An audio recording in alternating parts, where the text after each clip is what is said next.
We sit and talk and try to, it's as I have done for many legislative sessions, kind of pushing people, cajole, having private meetings, and just, the people expect us to get our work done.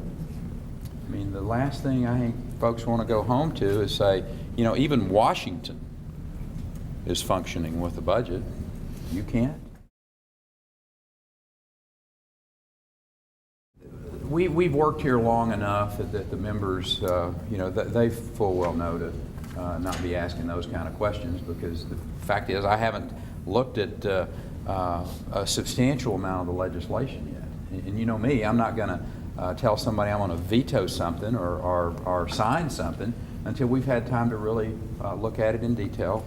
So that wasn't even brought up. I mean, we're down to just a very small, in the grand scheme of thing. I mean, $850 million is not chicken feed, but in the grand scheme of a budget that is the size our budget is, when we're talking about $80 billion of general revenue here, it's certainly, I hope and I think, and cool heads will prevail, and that we won't stumble over the House and the Senate not coming together.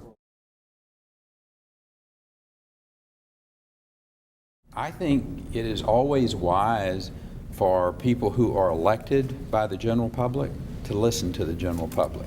How that manifests itself can be in a lot of different ways. It may be a constituent calling up and saying, here's what I want. It may be a group of constituents that come together through an association.